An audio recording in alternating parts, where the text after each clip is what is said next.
Hola, me llamo Carmen Suárez y tengo 70 años. Vivo en Bogotá, Colombia, en un apartamento pequeño lleno de fotografías de mi familia. Hoy voy a contarles algo que guardé en silencio durante casi 8 años. Una historia sobre miedo, sobre decisiones que nunca debí tomar y sobre lo que una madre es capaz de hacer cuando no tiene más opciones. Si alguna vez se han preguntado hasta dónde pueden llegar cuando la vida los pone entre la espada y la pared, tal vez encuentren algo de su propia historia en la mía. Soy venezolana. Nací en Barquisimeto, me crié en Caracas. Trabajé 35 años como maestra de primaria. Nada del otro mundo, nada que llame la atención. Y justamente así quise vivir después de lo que pasó, invisible, callada, sin hacer ruido. Tengo una hija que se llama Daniela. Hoy tiene 48 años, es abogada y vive aquí en Bogotá con su esposo y mis 2 nietas. Yo vivo cerca de ellas, pero sé que hay algo entre nosotras que nunca desapareció del todo, una sombra, un silencio. Sé que muchas de ustedes que me escuchan han pasado por momentos difíciles, tal vez tuvieron que tomar decisiones que las marcaron para siempre, tal vez guardaron secretos que pesaron como piedras en el pecho durante años. Yo me hice esas preguntas cada día de mi vida desde el año 2017 y recién ahora, casi 8 años después, me siento lista para hablar. Déjenme llevarlas de regreso a ese año. Yo tenía 62 años y todavía vivía en Caracas. Mi esposo había muerto hacía 3 años de un infarto. Quedé viuda y sola, viviendo con una pensión miserable que cada mes valía menos. Venezuela se estaba cayendo a pedazos. La inflación era brutal. Lo que hoy te alcanzaba para comprar un pollo, mañana no te alcanzaba ni para el pan. Mi hija Daniela vivía conmigo junto con su esposo Rafael y mis 2 nietas, Sofía, de 10 años, y Valeria, de 7. 5 personas sobreviviendo con mi pensión y el sueldo de Rafael, que trabajaba en una empresa que pagaba en bolívares que no valían nada. Hacíamos colas de 5 o 6 horas para conseguir harina, aceite, leche en polvo. A veces llegábamos y ya no quedaba nada. Daniela había estudiado derecho, pero no ejercía. No había trabajo. Las firmas cerraban o pagaban salarios de burla. Se quedaba en casa cuidando a las niñas, haciendo milagros con la comida, estirando cada peso como si fuera de goma. Yo veía a mis nietas adelgazar. Veía cómo Sofía me preguntaba si habría cena. Veía a Valeria llorar de hambre en las noches, y algo dentro de mí se rompía cada vez. Una tarde de marzo, una antigua compañera de trabajo me llamó. Se llamaba Beatriz. Hacía años que no hablábamos. Me dijo que conocía una oportunidad de trabajo bien pagada, cocinera en una residencia importante, gente seria, con conexiones, pagaban en dólares, buen sueldo, comida incluida, cuarto si lo necesitaba. Mi corazón dio un salto. Dólares significaba comida real. Medicinas, supervivencia. Le pregunté dónde era. Me dijo que en Caracas, pero en una zona privada. Gente que valoraba mucho su discreción. No podía dar más detalles por teléfono. Me dio una dirección para una entrevista al día siguiente. Esa noche no dormí. Me quedé mirando el techo, escuchando las respiraciones de mis nietas en el cuarto de al lado, pensando en sus caritas flacas, en sus ojos hundidos. Al día siguiente, fui a la dirección que Beatriz me dio.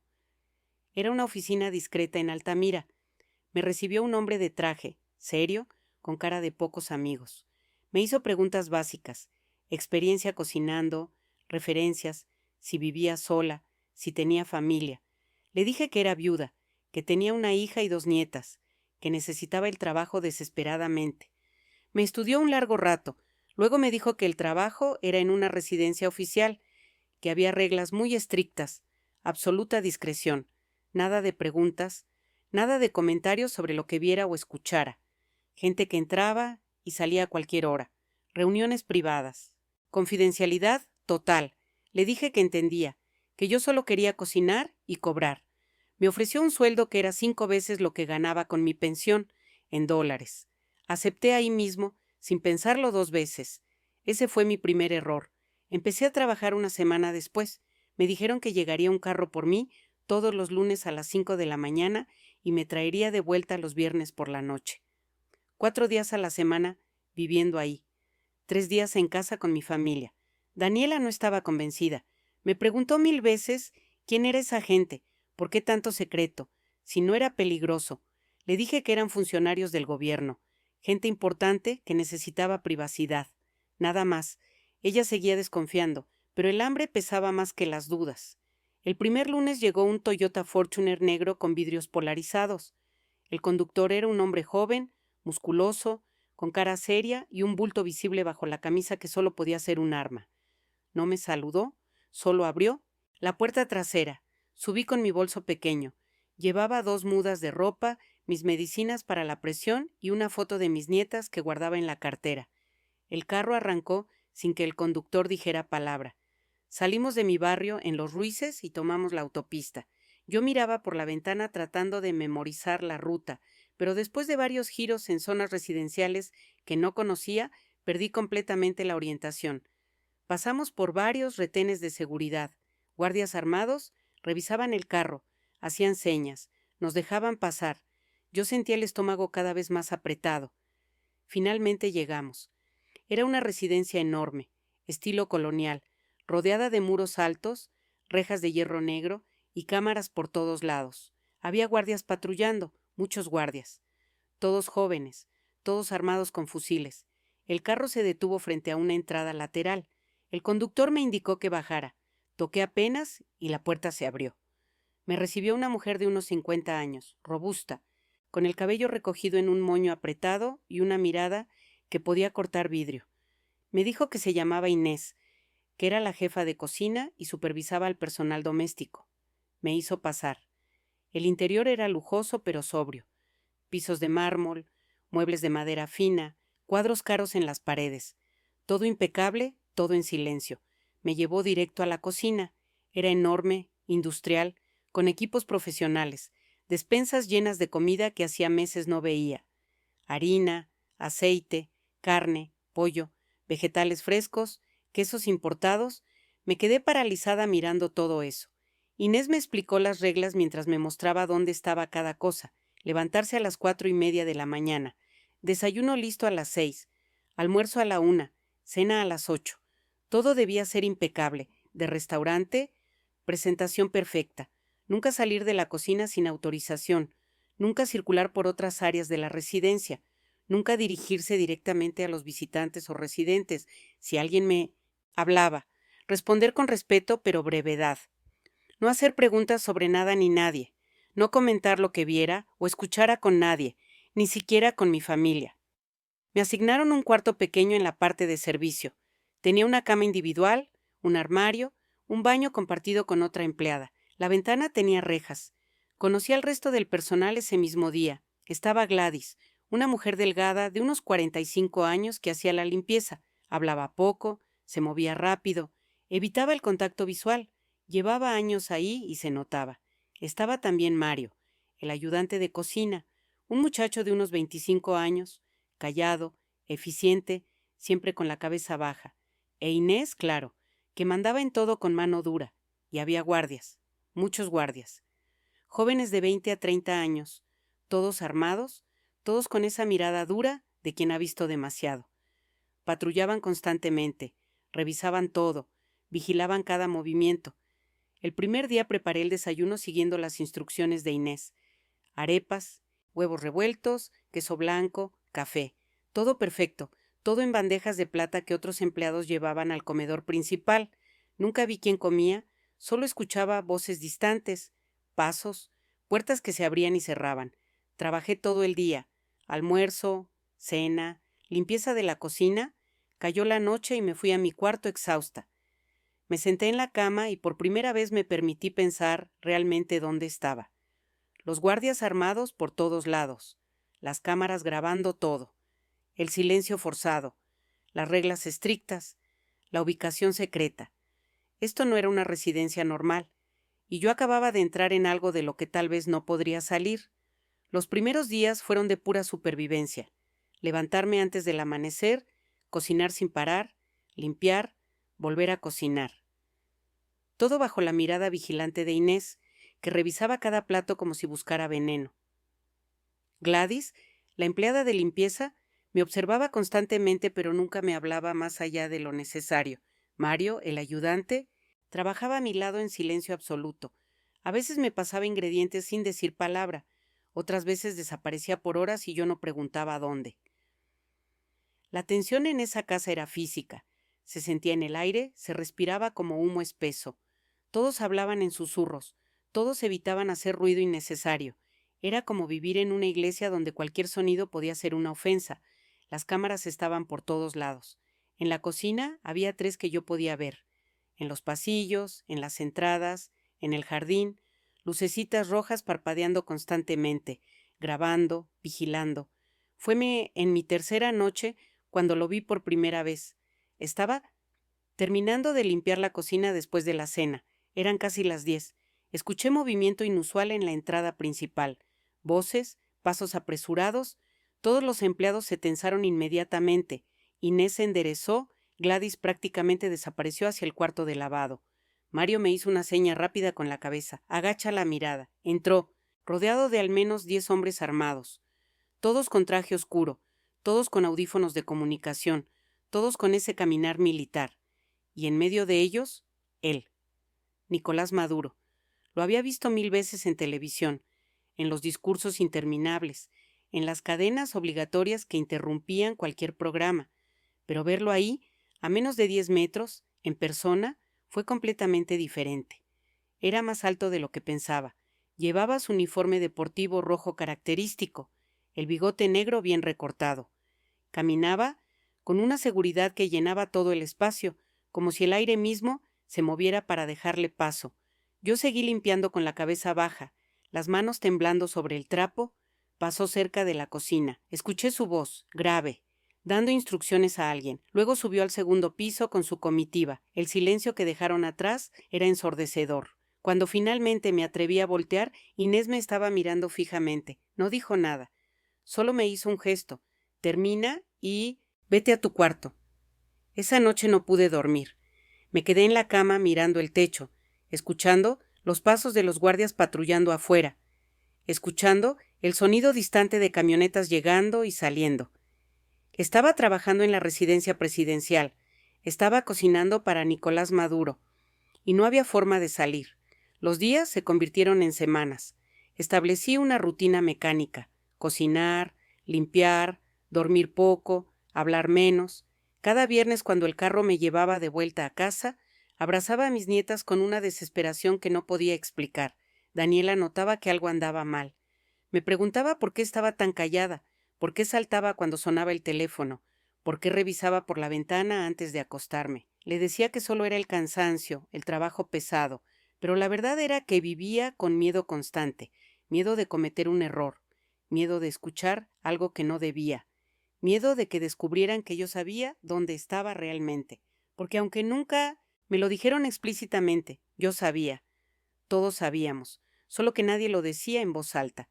Fue en mi 5ª semana cuando empezaron las reuniones nocturnas. Llegaban entre las 11 de la noche y la 1 de la madrugada. Hombres en trajes caros, algunos con maletines de aluminio, otros con bolsas de lona pesadas. Entraban por la puerta lateral, nunca por la principal. Los guardias los revisaban rápidamente y los dejaban pasar. Inés me ordenó que preparara café y bocadillos, arepitas pequeñas, tequeños, pasapalos. Todo debía estar listo en bandejas cuando ella lo pidiera.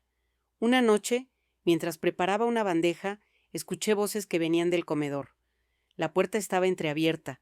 No debía estar así, pero lo estaba. Y yo, maldita mi curiosidad, me acerqué. Me quedé ahí parada, conteniendo la respiración, escuchando fragmentos de conversación que me helarían la sangre. Las voces venían claras desde el comedor. Eran varios hombres hablando en tonos bajos, pero firmes. Reconocí la voz de Maduro inmediatamente, esa forma de hablar pausada, casi cansada, pero con autoridad absoluta. Hablaban de números, cifras enormes, millones de dólares. Escuché a alguien mencionar cuentas en Andorra. Otro habló de transferencias a través de empresas fantasma en Panamá. Maduro preguntó por el estatus de ciertos envíos que debían llegar a Turquía. Luego la conversación cambió.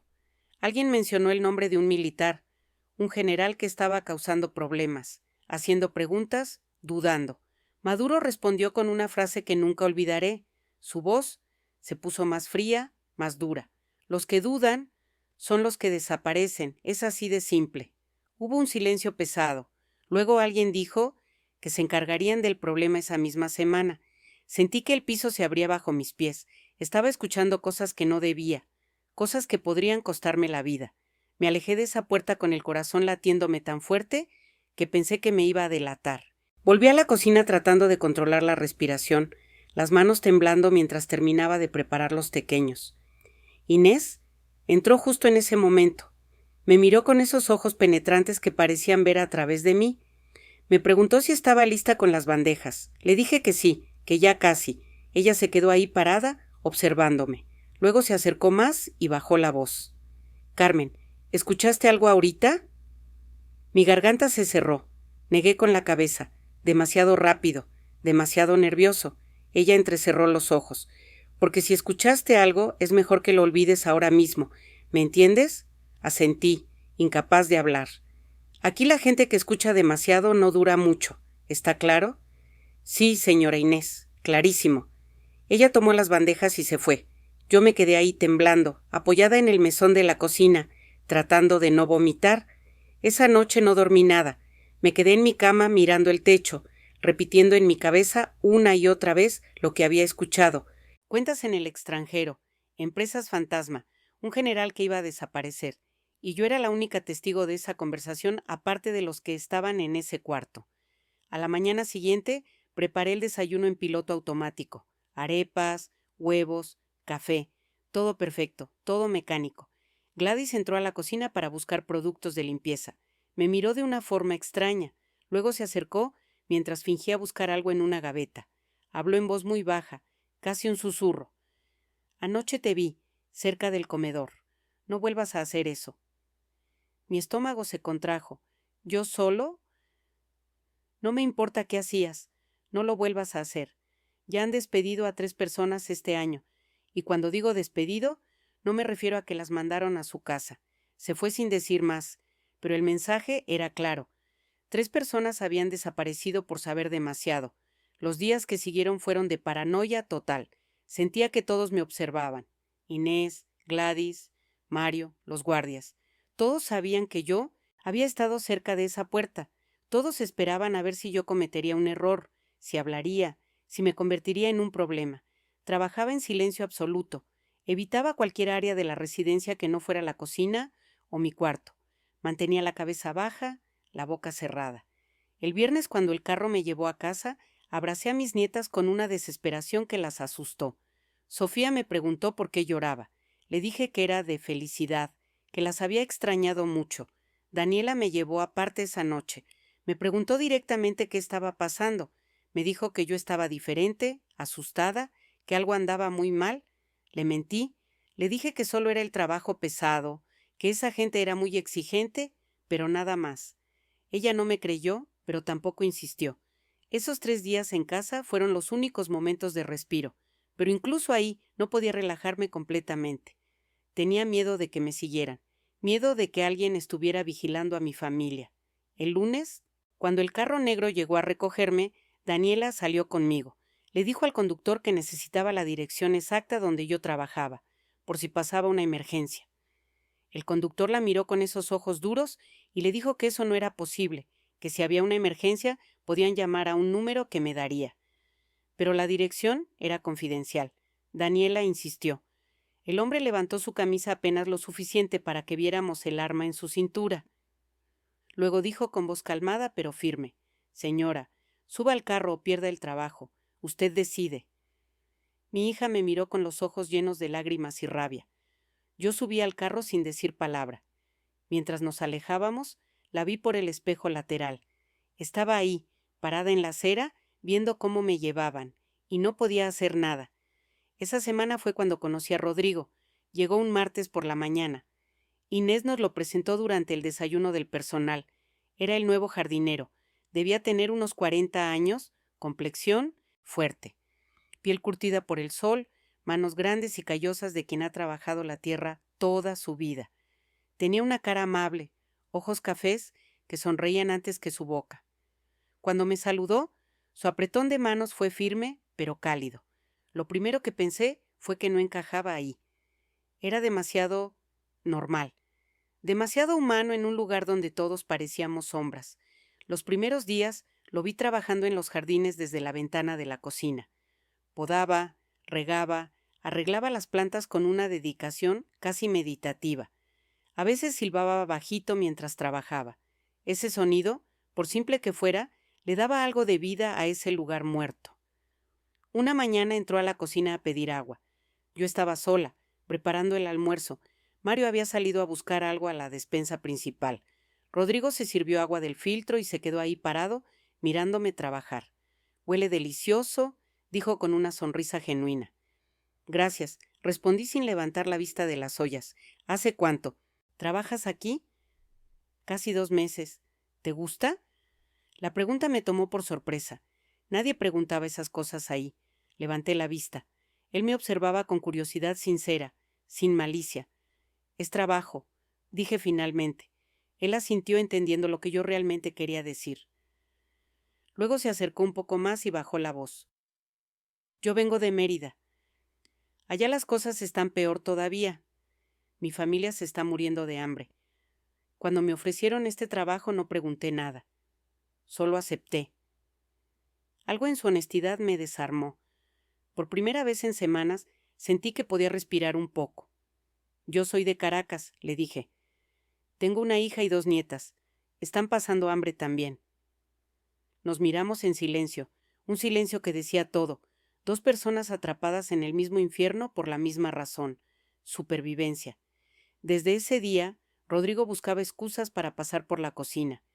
A veces pedía agua. Otras veces preguntaba si sobraba algo de comida que pudiera llevarse a su cuarto.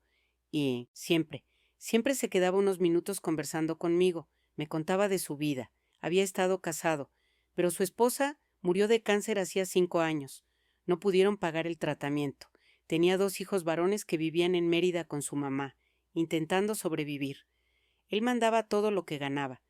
Yo le hablaba de Daniela, de mis nietas Sofía y Valeria, de cómo Sofía era tan inteligente que devoraba cualquier libro que le cayera en las manos, aunque fueran libros de texto viejos, de cómo Valeria tenía pesadillas con que nos íbamos a morir de hambre.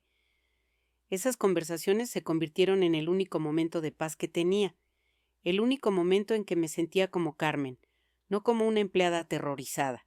Pero Inés lo notó, claro que lo notó. Una tarde me llamó aparte después del almuerzo. Me llevó al cuarto de despensa y cerró la puerta. «Tienes que tener cuidado con el jardinero», me dijo sin rodeos.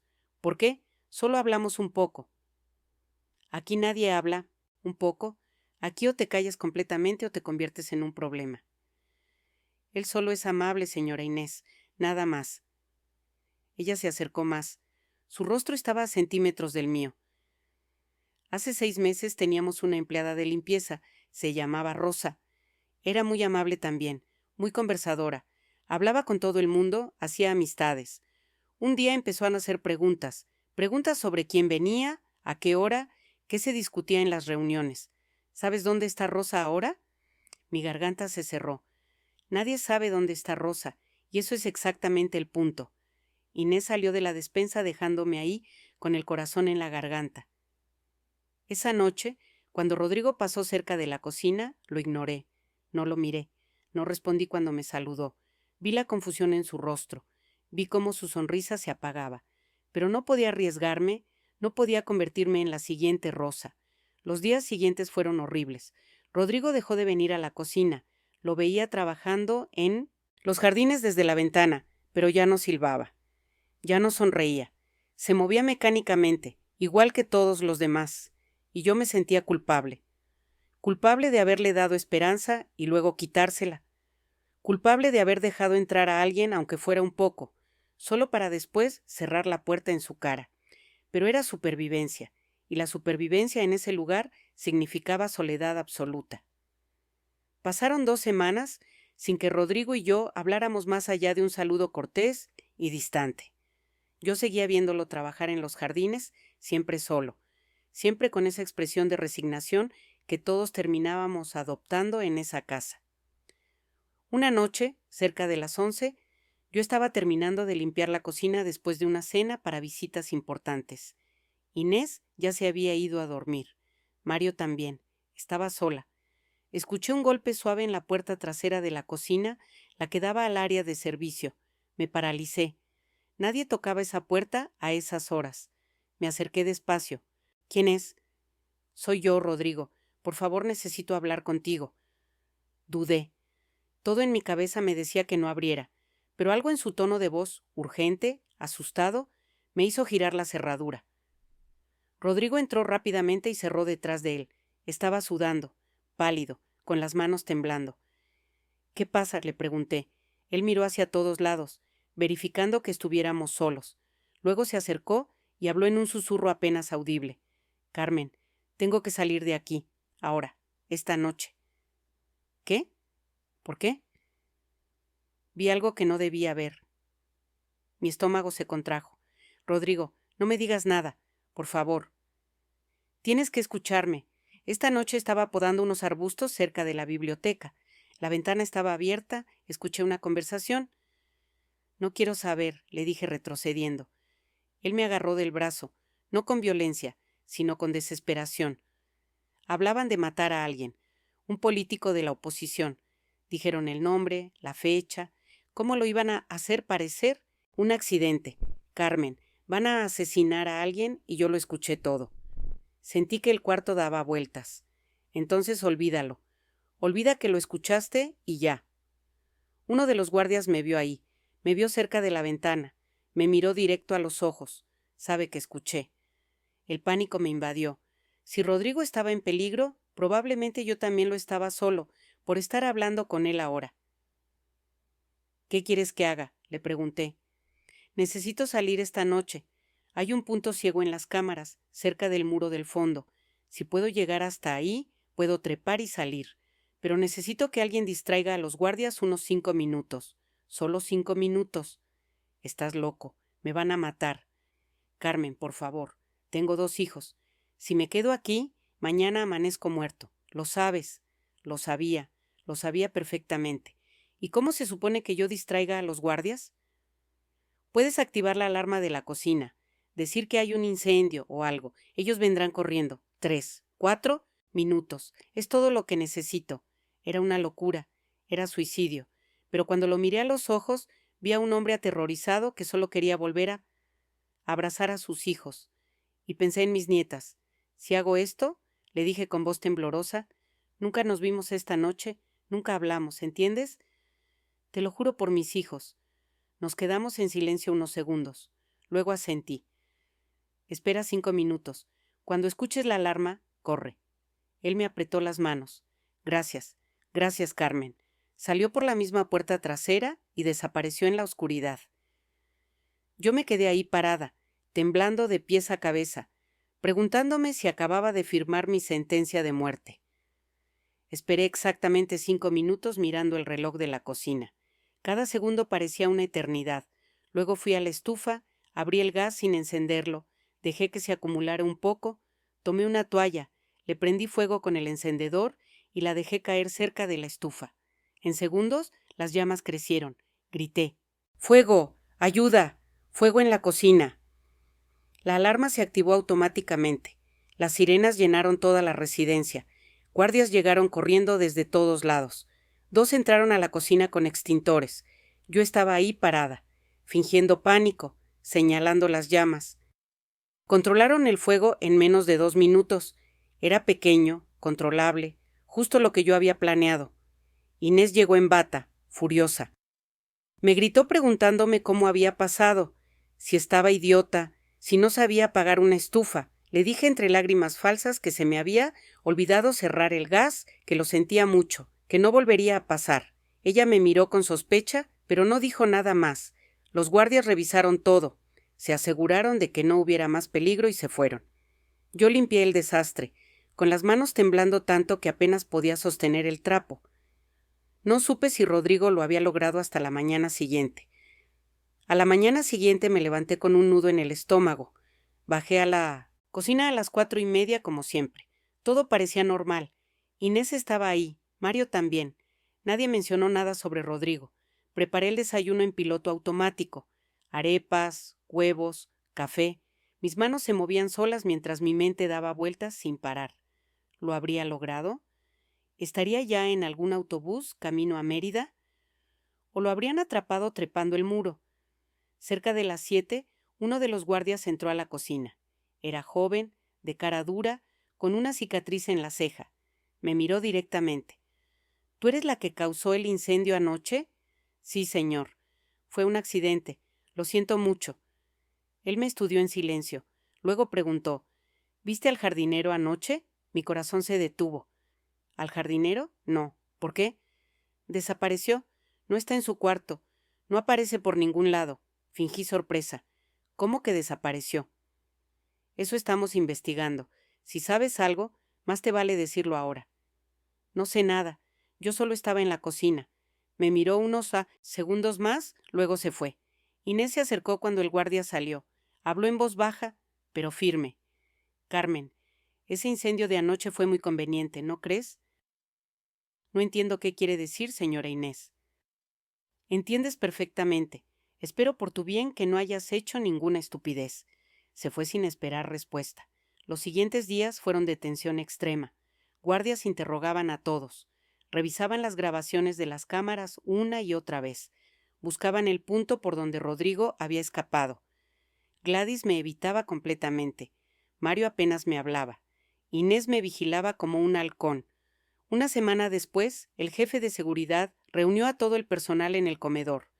Era un hombre alto, de unos 50 años, con cara de pocos amigos y cicatrices en las manos que sugerían un pasado violento. Nos informó que el jardinero había escapado, que era un infiltrado, un espía enviado por la oposición para recopilar información, que había logrado salir, pero que lo estaban buscando. Luego nos advirtió, si alguien había ayudado al jardinero de cualquier forma, era cómplice, y los cómplices recibían el mismo castigo que los traidores. Me miró directamente cuando dijo eso. Sentí que mi alma se salía del cuerpo. La reunión terminó. Todos volvimos a nuestras tareas en silencio. Yo fui a la cocina con las piernas temblando tanto que casi me caigo. Esa tarde, mientras preparaba la cena, Gladys entró. Se acercó fingiendo buscar algo en un estante. Habló sin mirarme. Sé lo que hiciste. Mi sangre se heló. No sé de qué hablas. El incendio fue demasiada coincidencia, y yo te vi hablando con él hace 2 semanas en la cocina. Me di vuelta para encararla. Gladys, por favor. Tranquila, no voy a decir nada. ¿Por qué? Ella finalmente me miró. Sus ojos estaban cansados, infinitamente cansados. Porque yo también hubiera hecho lo mismo. Ese hombre tenía hijos. Tú hiciste lo correcto. Se fue sin decir más. Yo me quedé ahí, parada, tratando de no llorar. 2 semanas después, el viernes antes de que me fuera a casa, Inés me llamó a su oficina. Era un cuarto pequeño lleno de papeles y listas de inventario. Me hizo sentar. Ella se quedó de pie, observándome desde arriba. Carmen, voy a ser muy clara contigo. Sé que tuviste algo que ver con la huida del jardinero. Intenté negar, pero ella levantó la mano. No me insultes negándolo. Sé que él te pidió ayuda y tú se la diste. Ese incendio no fue accidente.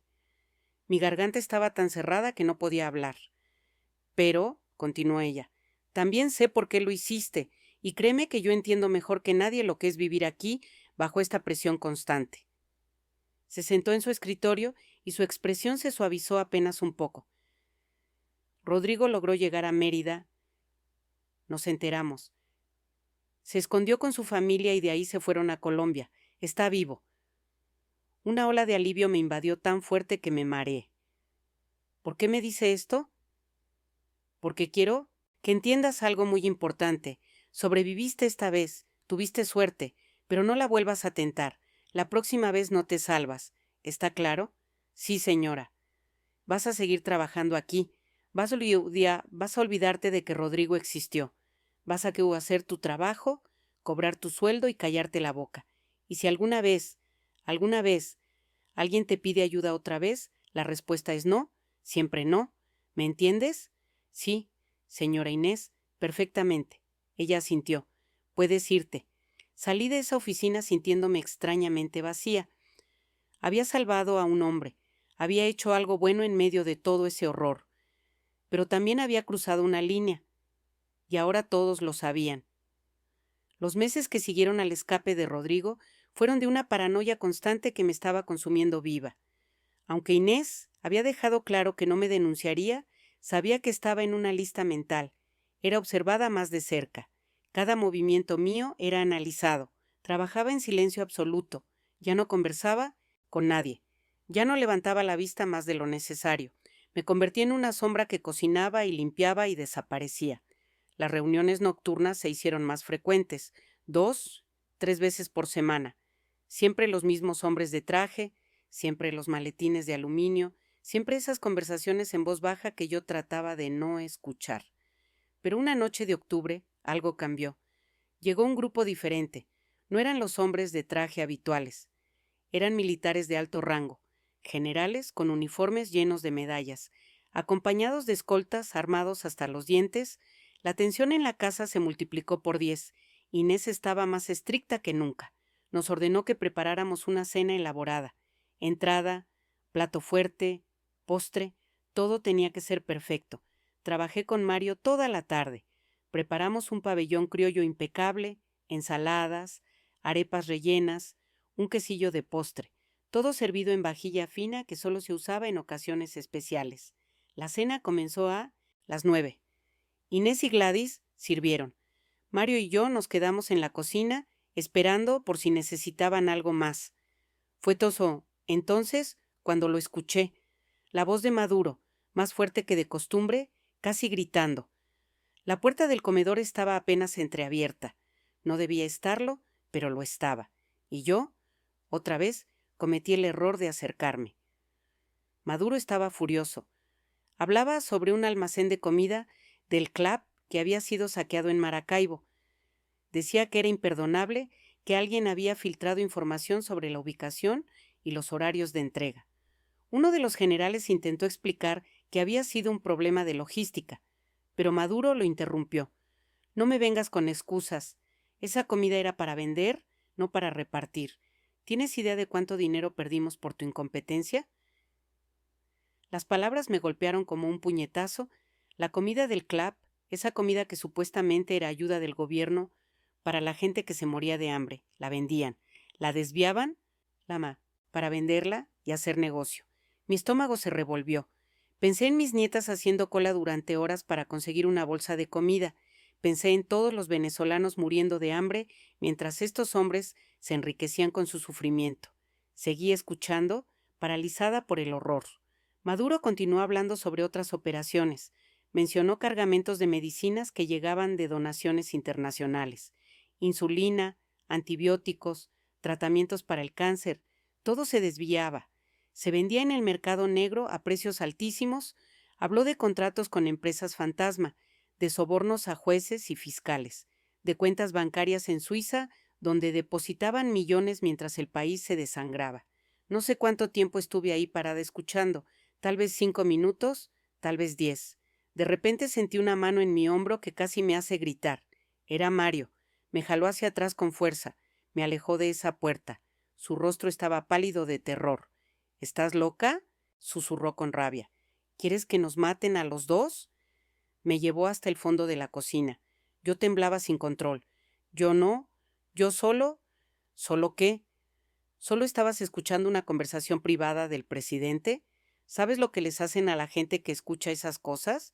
Lo siento, Mario. ¿Lo siento? Él me miró con una mezcla de lástima y frustración. Luego suspiró. Carmen, tienes que ser más inteligente. Aquí no puedes tener conciencia. No puedes horrorizarte con lo que escuchas. Solo tienes que cocinar, cobrar e irte a tu casa. Nada más. ¿Y cómo haces esto? ¿Cómo apagas tu conciencia? Pensando en mi familia, pensando en que si me matan, ellos se quedan sin nada. Así es como. Esa noche, cuando todos se fueron y yo estaba sola en mi cuarto, lloré en silencio. Lloré por mi país.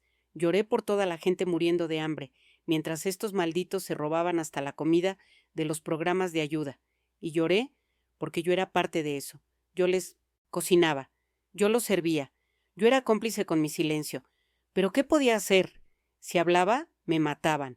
Si intentaba denunciar, desaparecía. Y mis nietas se quedaban sin nadie. Estaba atrapada siendo testigo de la corrupción más repugnante, sin poder hacer absolutamente nada. 2 semanas después de esa cena con los militares, llegó una persona que cambiaría todo. Se llamaba Patricia, era la nueva asistente administrativa de la residencia. Tenía unos 35 años, delgada, con lentes de marco grueso y una actitud eficiente y fría. Su trabajo era coordinar las agendas, manejar la correspondencia, organizar los archivos. Tenía acceso a oficinas y documentos que el resto de nosotros nunca veíamos. Era reservada. No hablaba con nadie más de lo necesario. Comía sola en su oficina. Salía poco de su área. Pero una tarde, mientras yo estaba limpiando el pasillo cerca de su oficina, la puerta estaba abierta. La vi ahí sentada frente a su computadora, con una expresión que reconocí inmediatamente: horror. Horror puro en su rostro mientras leía algo en la pantalla. Nuestras miradas se cruzaron. Ella cerró rápidamente lo que estaba viendo. Pero ya era tarde. Yo había visto su expresión. Ella sabía que yo la había visto. Esa noche, cerca de las 11, alguien tocó la puerta de mi cuarto. Era Patricia. ¿Puedo pasar? No deberíamos. Por favor, solo un minuto. La dejé entrar. Ella cerró la puerta con cuidado y se sentó en el borde de mi cama. Se veía agotada, como si no hubiera dormido en días.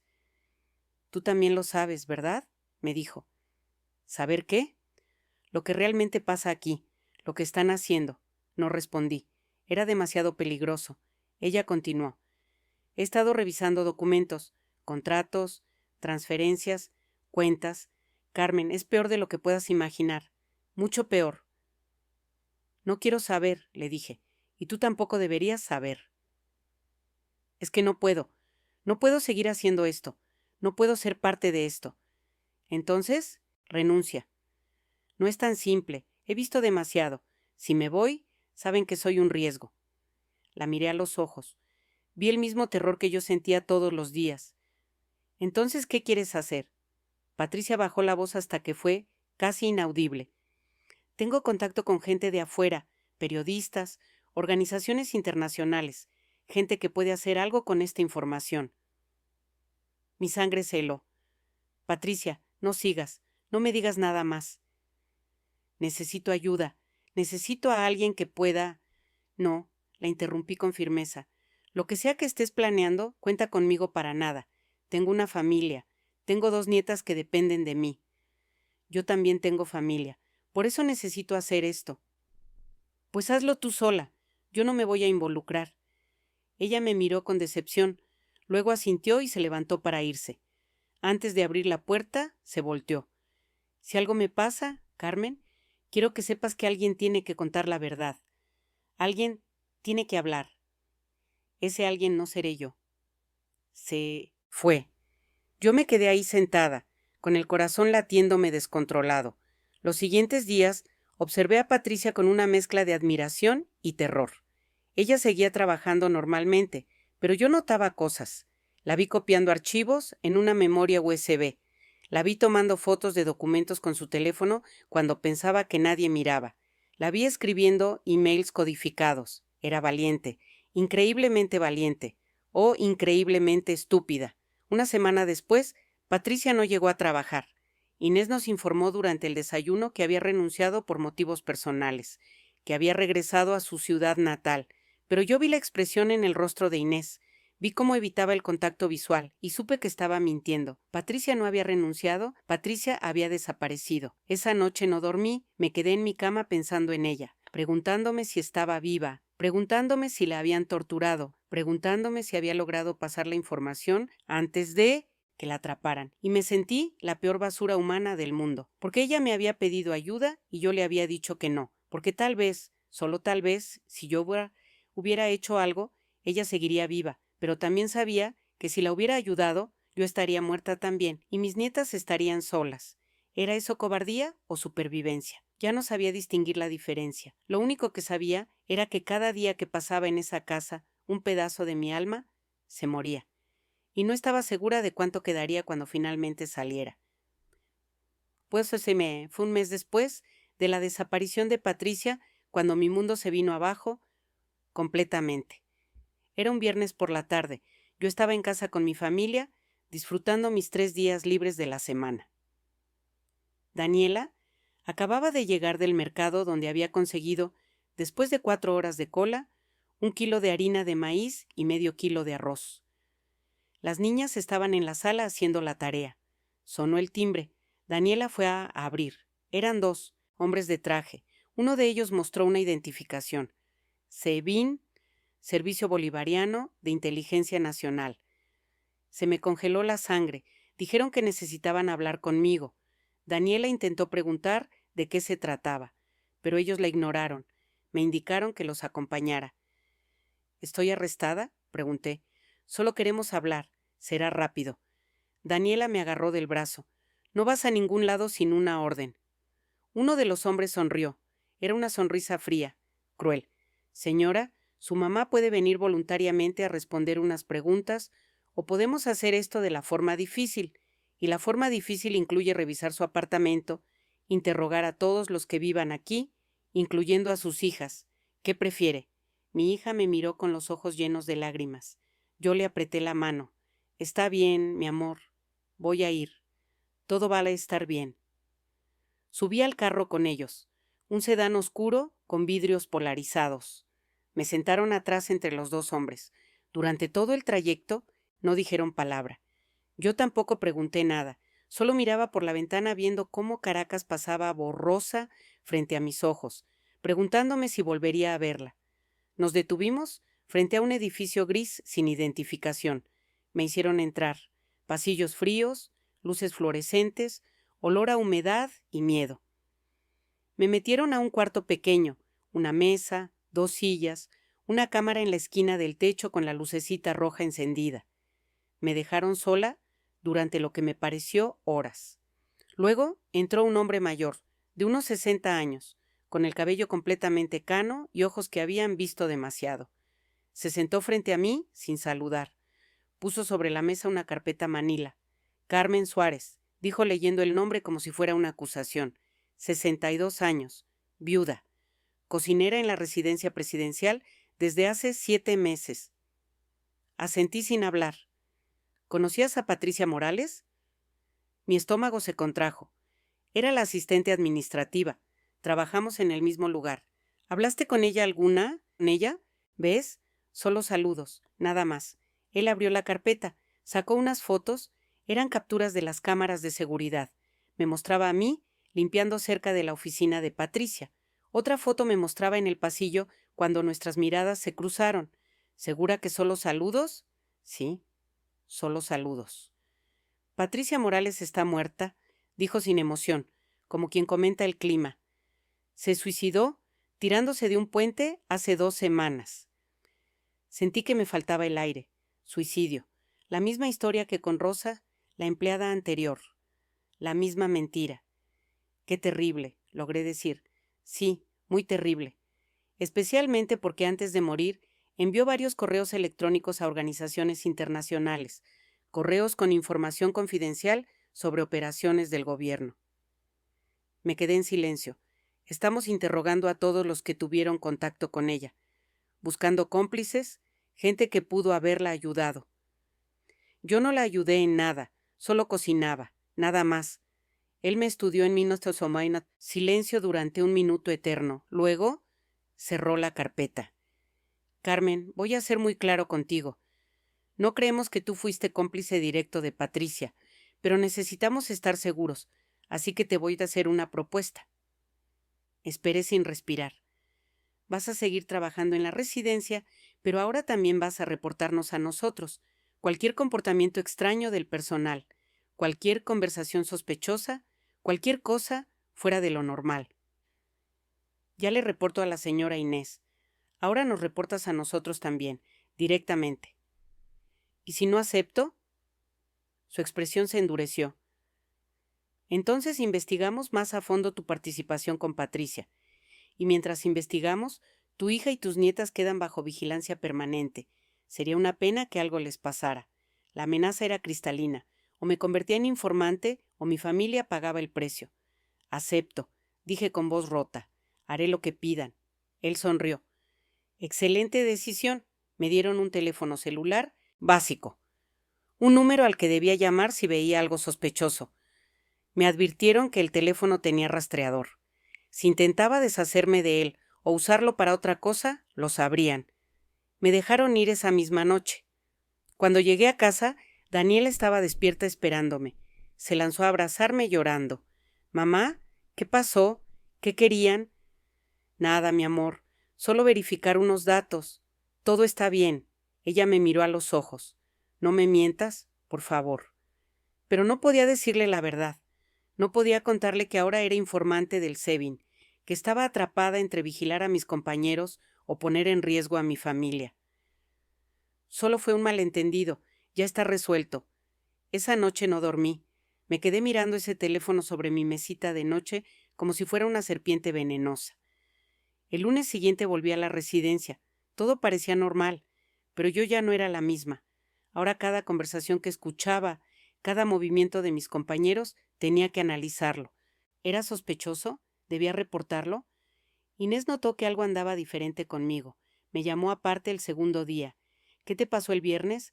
¿Por qué vinieron a buscarte?» «Preguntas sobre Patricia, nada importante». Ella entrecerró los ojos. «Carmen, ¿te reclutaron?» No respondí. Mi silencio fue respuesta suficiente. «Por Dios», susurró, «ahora eres informante del SEBIN». «No tuve opción, señora Inés. Amenazaron a mi familia». Ella se pasó las manos por la cara. Parecía cansada, más vieja de repente. «Esto es lo peor que te pudo pasar. Ahora no confiarás en nadie y nadie confiará en ti. ¿Qué hago?» «Sobrevivir. Es todo lo que podemos hacer aquí. Sobrevivir». Las semanas que siguieron fueron de paranoia absoluta. Gladys me evitaba completamente. Mario apenas me hablaba. Todos sabían o sospechaban que yo era informante ahora. El teléfono del SEBIN me llamaba cada 3 días preguntándome si había algo que reportar. Al principio decía que no, que todo estaba normal. Pero después de la quinta llamada, el tono cambió. «Carmen, llevamos 3 semanas y no has reportado nada. ¿Realmente crees que en una residencia como esa no pasa nada sospechoso?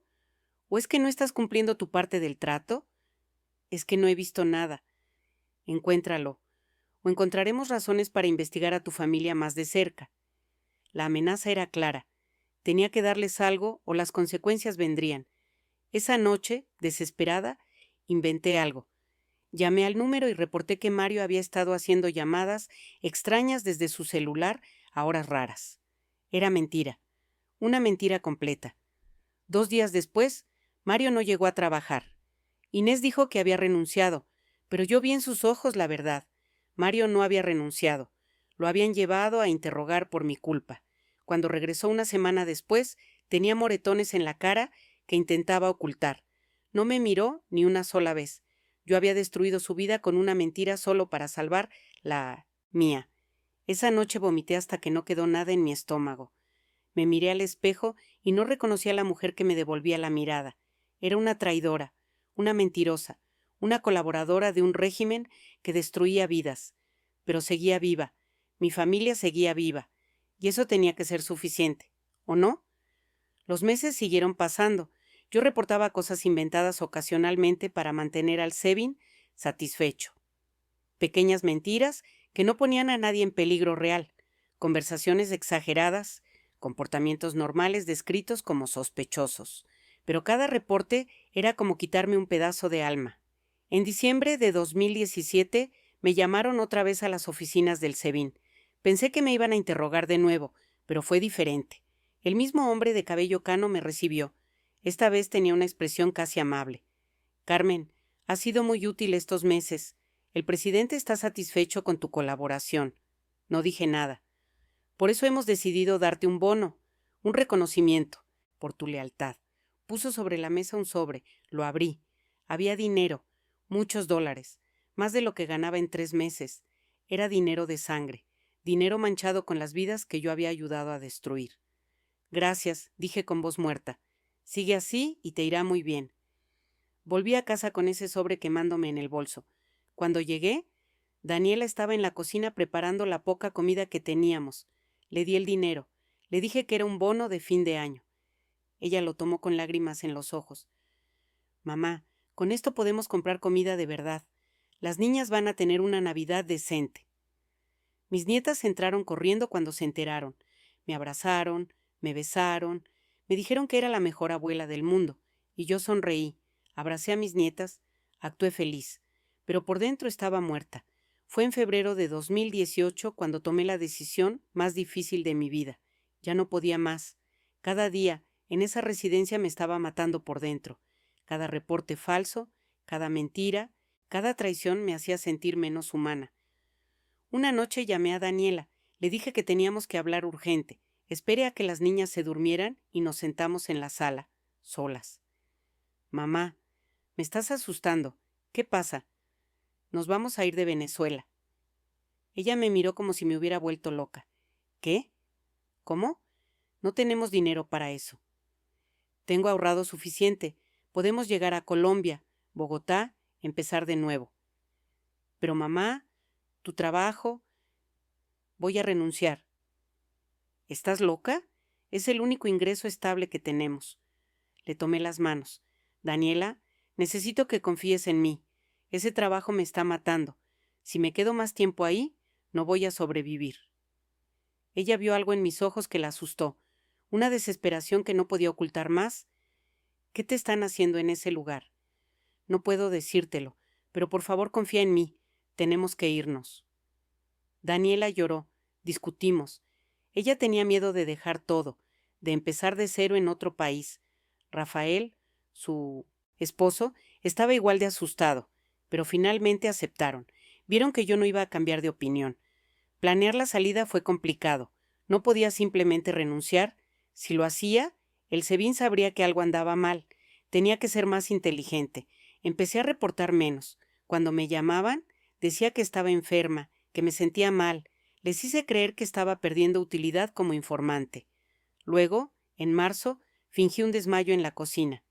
Inés me encontró tirada en el piso. Llamaron a un médico que vino a revisarme. Le dije al médico que tenía mareos constantes, que mi presión estaba descontrolada.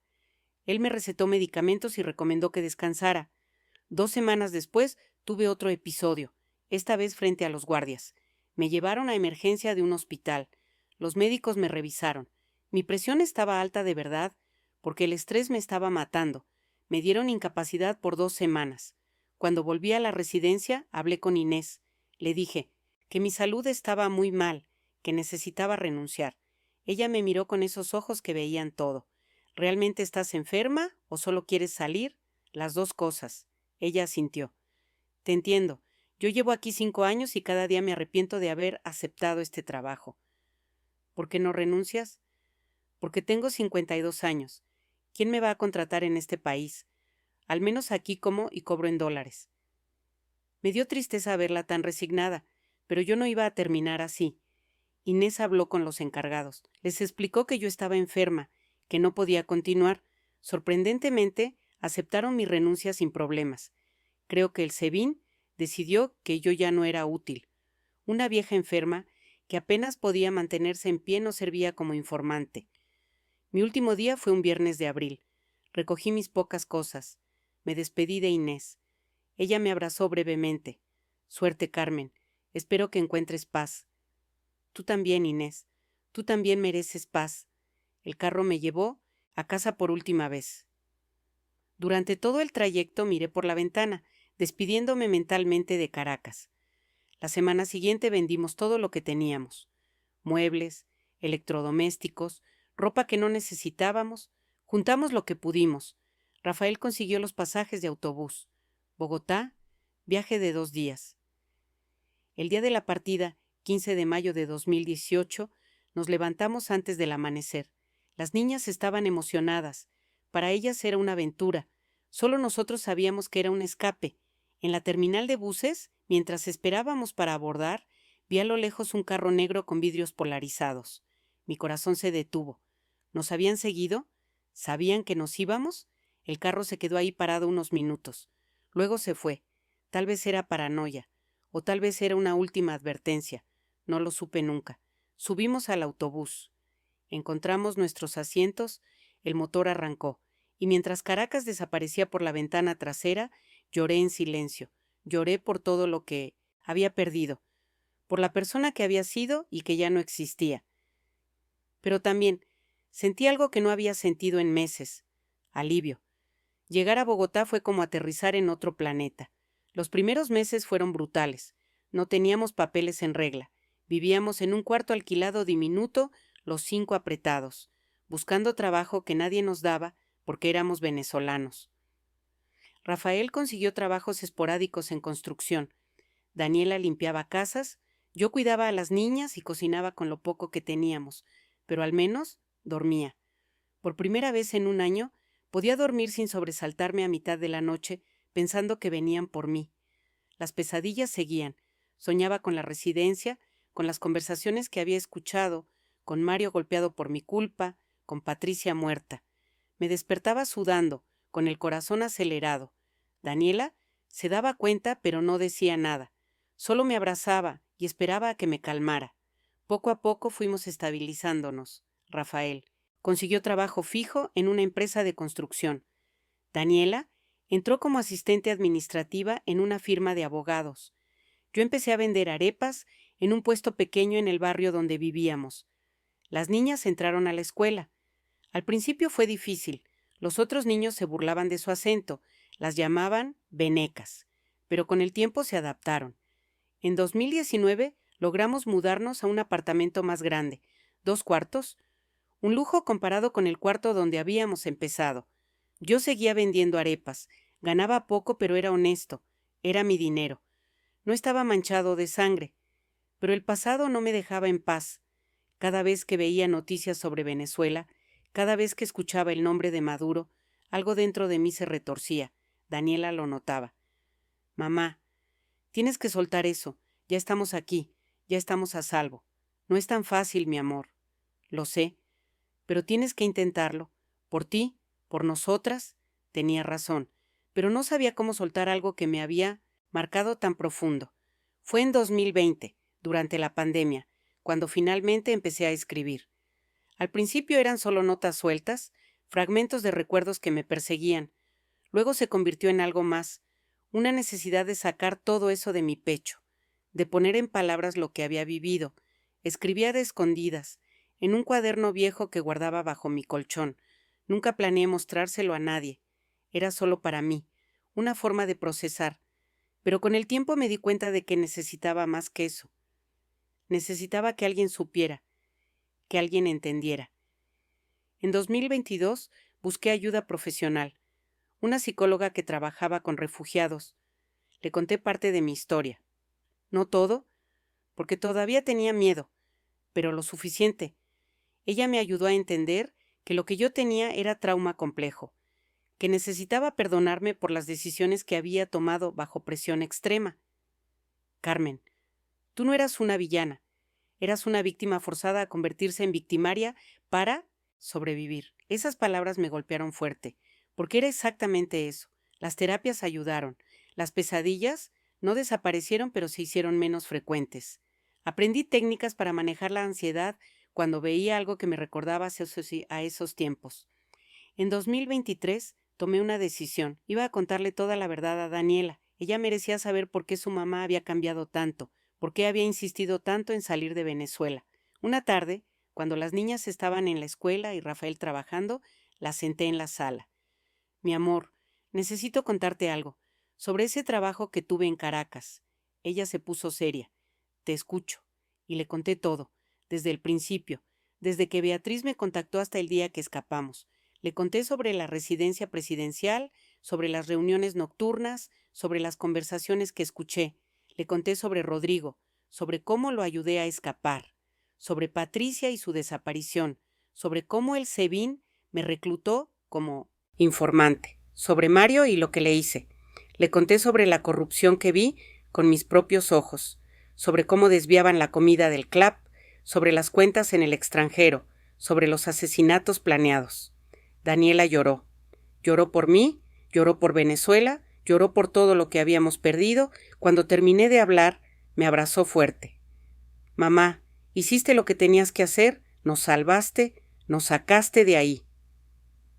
Pero destruí vidas en el proceso. Sobreviviste, nos mantuviste vivas, eso es lo que importa. Nos quedamos abrazadas mucho tiempo. y sentí que algo dentro de mí empezaba a sanar. Después de contarle la verdad a Daniela, algo cambió en nuestra relación. La sombra que había estado entre nosotras durante años finalmente empezó a disolverse. Ella me entendía ahora. Entendía por qué había sido tan distante, tan asustada, tan paranoica. Fue ella quien me animó a terminar de escribir mi historia completa. Me dijo que necesitaba sacarlo todo, ponerlo en palabras, aunque nunca lo publicara. Pero mamá, creo que deberías publicarlo. La gente necesita saber lo que realmente pasa en ese régimen. Es muy peligroso, Daniela. Aunque estemos en Colombia, tienen alcance. Tienen gente en todos lados. Entonces, públicalo anónimamente, cambia los nombres, pero cuéntalo. Lo pensé mucho. Tenía miedo. Todavía tengo miedo. Pero también sé que el silencio es lo que permite que estas atrocidades continúen. En estos últimos años he seguido las noticias de Venezuela. He visto cómo el país se hundió más y más. He visto las protestas, la represión, las muertes.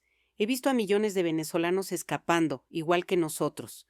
Y cada vez que veo esas noticias, pienso en la gente que todavía trabaja en lugares como ese.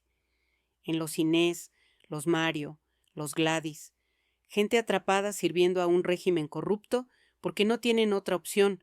También pienso en los que desaparecieron. En Rodrigo, que al menos logró escapar y está vivo en algún lugar. En Patricia, que fue valiente cuando yo fui cobarde y que pagó el precio más alto por su valentía. Pienso en Rosa, la empleada que desapareció antes de que yo llegara. En Marisela, la chica de 22 años que mencionaba la transcripción que me inspiró. En todos los que se atrevieron a dudar, a preguntar, a rebelarse y que fueron borrados como si nunca hubieran existido. Hoy tengo 70 años. Sigo viviendo en Bogotá. Mi puesto de arepas creció un poco. Ahora tengo un local pequeño donde trabajo con Daniela los fines de semana.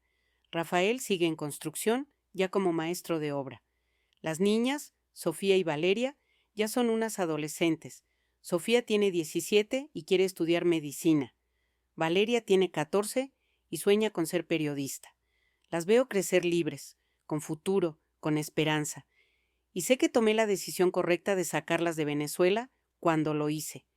Pero también cargo con el peso de lo que hice para que pudiéramos llegar hasta aquí. Las mentiras que dije, las vidas que arruiné, el silencio que mantuve cuando debía haber hablado. No me considero una heroína, ni siquiera me considero una buena persona. Soy una sobreviviente, nada más y nada menos. Una sobreviviente con todas las cicatrices y manchas que eso implica. Hace unos meses, mientras veía las noticias, vi que Inés había logrado salir de Venezuela. Está en Ecuador ahora. Encontré su perfil en redes sociales. Le escribí un mensaje simple. Hola, soy Carmen. ¿Te acuerdas de mí? Me respondió a los 2 días. Claro que me acuerdo. ¿Cómo estás? Hablamos por teléfono. Fue extraño escuchar su voz después de tantos años. Me contó que salió en 2020, que no aguantó más, que cada día en esa casa le quitaba un pedazo de alma. ¿Alguna vez te arrepentiste de haber trabajado ahí? Le pregunté. Todos los días de mi vida, respondió sin dudar. Pero también sé que no tuve opción. Era eso, o ver a mi familia morir de hambre. Nos entendíamos perfectamente. Éramos parte de un club al que nadie quiere pertenecer, el club de los que sobrevivieron pero perdieron algo fundamental en el proceso. Hablamos de vez en cuando ahora. Es reconfortante saber que alguien más entiende exactamente por lo que pasé, alguien que estuvo ahí, que vio lo mismo, que carga el mismo peso. Me preguntó si alguna vez había pensado en denunciar lo que sabía. Le dije que sí, pero que tenía demasiado miedo. Yo también, admitió. Pero ya no podemos callarnos para siempre, Carmen. En algún momento alguien tiene que hablar. Tiene razón, y tal vez ese momento es ahora. Maduro sigue en el poder. El régimen sigue oprimiendo, robando, matando. Y mientras gente como él siga en el poder, historias como la mía se van a repetir una y otra vez. No puedo deshacer lo que hice. No puedo traer de vuelta a Patricia o a los otros que desaparecieron. No puedo reparar el daño que causé con mis mentiras y mi silencio. Pero puedo contar la verdad. Finalmente, puedo hablar. Cuando empecé a contar esta historia, no estaba segura de poder terminarla. Cada palabra me costaba, cada recuerdo me dolía. Pero aquí estoy, al final, y todavía respiro. Esta historia que acaban de escuchar no la he publicado con mi nombre real. He cambiado algunos detalles para protegerme y proteger a mi familia. Pero lo esencial es verdad. Cada palabra horrible es verdad. Trabajé en la casa de Nicolás Maduro durante casi un año. Vi corrupción en niveles que no podía imaginar. Escuché conversaciones sobre desvío de alimentos, de medicinas, de dinero del pueblo venezolano mientras la gente se moría de hambre en las calles. Vi cómo planificaban eliminar a opositores, cómo compraban fiscales y jueces, cómo movían millones de dólares a cuentas en el extranjero mientras el país se desangraba. Y yo me callé. Me hice cómplice con mi silencio. Peor aún, me convertí en informante, en traidora, en alguien que destruyó vidas inocentes para salvar la propia. ¿No les cuento esto buscando perdón? No merezco perdón. Les cuento esto porque necesitan saber cómo funcionan estos regímenes desde adentro. No son solo los líderes corruptos sentados en sus oficinas tomando decisiones. Somos también nosotros, la gente común, los cocineros, los jardineros, los choferes, los empleados, todos atrapados en una red de miedo donde o participas o mueres. Y esa es la trampa perfecta. Convierten a las víctimas en victimarios. Te fuerzan a traicionar para sobrevivir. Y luego cargas con esa culpa para siempre. Si algo bueno puedo sacar de todo esto, es una advertencia. Para los venezolanos que todavía están allá. Para los de otros países que empiezan a ver surgir regímenes similares. Para cualquiera que piense que esto no puede pasarle. ¿Puede pasar? Está pasando. Y cuando te agarra, cuando te encuentras atrapado entre proteger a tu familia o mantener tu integridad moral, no hay respuesta fácil, no hay opción buena. Yo elegí a mi familia, siempre elegiría a mi familia, pero el precio fue mi alma, y ese precio nunca deja de cobrarse. Hoy miro a mis nietas y sé que hice lo correcto sacándolas de Venezuela. Veo a Sofía soñando con ser doctora, veo a Valeria queriendo ser periodista. Tienen futuro, tienen libertad, tienen esperanza, pero también sé que ese futuro se construyó sobre las ruinas de otras vidas, sobre las de Mario, Rosa, Patricia, sobre todos los que desaparecieron porque estaban en el lugar equivocado, en el momento equivocado. No sé si Dios perdona a gente como yo. No sé si el karma existe y algún día cobraré por todo lo que hice. Solo sé que cada mañana me levanto con este peso y cada noche me acuesto con él. Y ahora ustedes lo saben también. Ahora son testigos de una verdad que yo callé durante casi 8 años. Si esta historia los conmueve, si sienten que necesitan hacer algo, les pido solo una cosa. Hablen. Compartan. No dejen que historias como la mía queden enterradas en el silencio, porque el silencio es el arma más poderosa de los dictadores. El silencio es lo que les permite seguir matando, robando, destruyendo vidas. Y yo ya no quiero ser parte de ese silencio. Salí viva de ese infierno, pero no salí entera. Nadie sale entero. Dejé pedazos de mí enterrados en esa residencia. Dejé mi inocencia, mi fe en la bondad humana, mi capacidad de confiar. Lo que queda es esta mujer de 70 años que vende arepas en Bogotá, que abraza a sus nietas todas las noches y que finalmente, después de años de silencio, encontró el valor para contar la verdad. No fue valentía lo que me hizo hablar, fue cansancio. Cansancio de cargar sola con este peso, cansancio del miedo, cansancio del silencio. Si mi historia sirve para algo, que sirva para recordarles que los monstruos no siempre tienen cara de monstruos, a veces tienen cara de presidentes, de funcionarios, de gente respetable, que en privado planea atrocidades mientras toma café, y que los cómplices tampoco tienen cara de villanos, a veces tienen cara de abuelas desesperadas tratando de alimentar a sus nietas. Sobreviví para contar esta historia, y ahora que la conté, tal vez pueda empezar a vivir de verdad. O tal vez no. Tal vez algunas heridas son demasiado profundas para sanar completamente, pero al menos ya no estoy sola con este secreto, al menos ahora ustedes saben, y saber es el primer paso para que esto nunca vuelva a pasar. Gracias por escuchar, gracias por no juzgarme demasiado duro, gracias por ser testigos de una verdad que necesitaba ser contada. Soy Carmen Suárez, tengo 70 años, y esta es mi historia.